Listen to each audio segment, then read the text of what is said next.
Hello everybody, मैं doctor Taufiq Hussain, associate professor in higher education. हम मुग़ल साम्राज्य के विषय में चर्चा कर रहे थे और हमने मुग़ल साम्राज्य के संस्थापक बाबर के विषय में चर्चा की थी। हमने देखा कि बाबर ने 4 वर्ष शासन किया और इस 4 वर्षों में उसने अपने साम्राज्य का विस्तार तो किया, लेकिन वो उसको संगठित और व्यवस्थित नहीं कर पाया। और 26 दिसंबर 1530 को आगरा में बाबर की मृत्यु हो जाती है। बाबर की मृत्यु के पश्चात उसका बड़ा लड़का हुमायूं, जो नासरुद्दीन महमूद हुमायूं के नाम से जाना जाता है, मुग़ल सम्राट बना। 30 बाबर की मृत्यु के 4 दिन पश्चात 30 दिसंबर 1530 को है आगरा के अंदर हुमायूं का राज्याभिषेक हुआ। क्योंकि बाबर की मृत्यु के पश्चात बाबर का जो घनिष्ठ मित्र था निज़ामुद्दीन खलीफा, जिसे मीर खलीफा भी कहा जाता है, जब बाबर बीमार पड़ा तो ऐसी स्थिति में शासन की बागडोर मीर खलीफा के पास थी। और बाबर की मृत्यु के पश्चात जो मीर खलीफा है वो बाबर का बहनोई मेहंदी ख्वाजा को शासक बनाना चाहता था, लेकिन बाद में उसने ये विचार बदल दिया। मीर खलीफा ने मेहंदी ख्वाजा के लिए जो षड्यंत्र रचा, वही मीर खलीफा का षड्यंत्र कहलाता है। और इस घटना का उल्लेख निज़ामुद्दीन अहमद ने अपने ग्रंथ तबक़ात-ए-अकबरी में किया है, में वेतन मिलता है। तो हमें एक बात ही जाननी है कि बाबर के पश्चात 4 दिन पश्चात है वो हुमायूं का राज्यारोहण क्यों हुआ।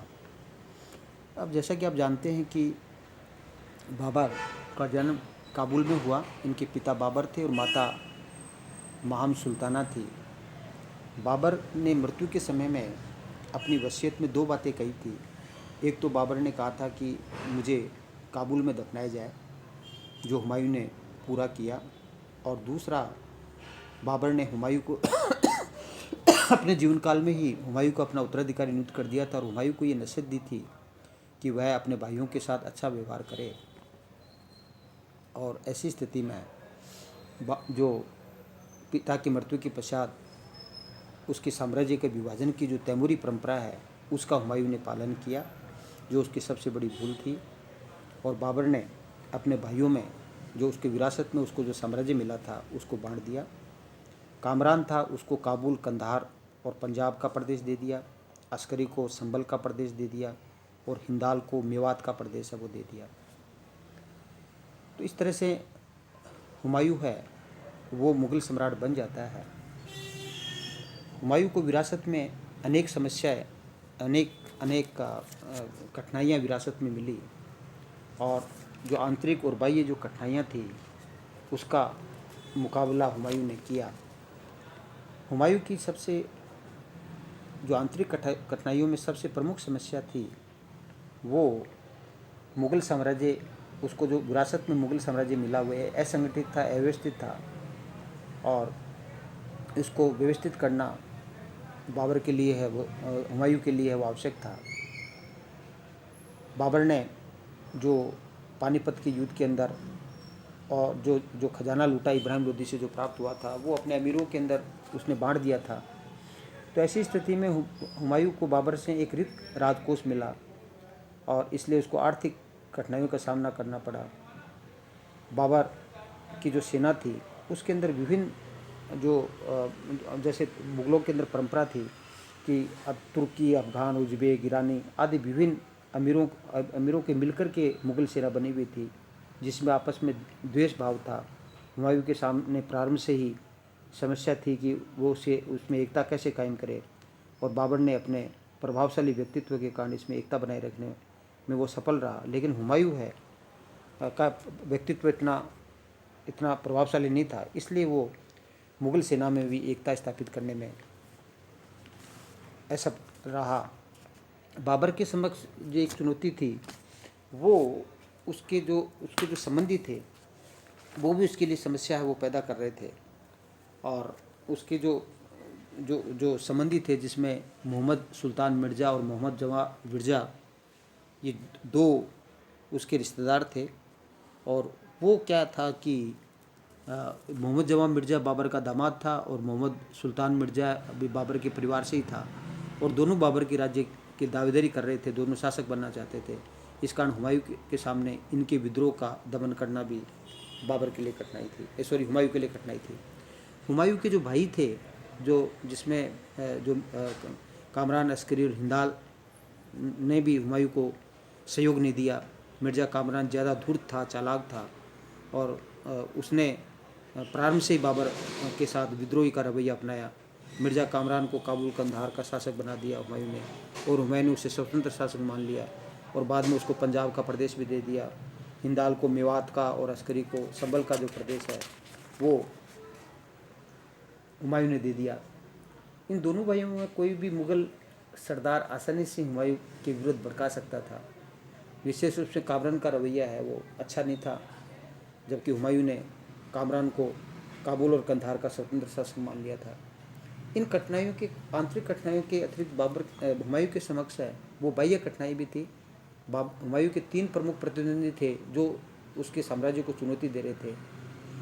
एक मोहम्मद लोदी जो जो एक अफगान था, और इब्राहिम लोदी वंश का जो सुल्तान था इब्राहिम लोदी उसका छोटा भाई था, और वो बिहार के अंदर अफगानों को संगठित करके हुमायूं को चुनौती दे रहा था।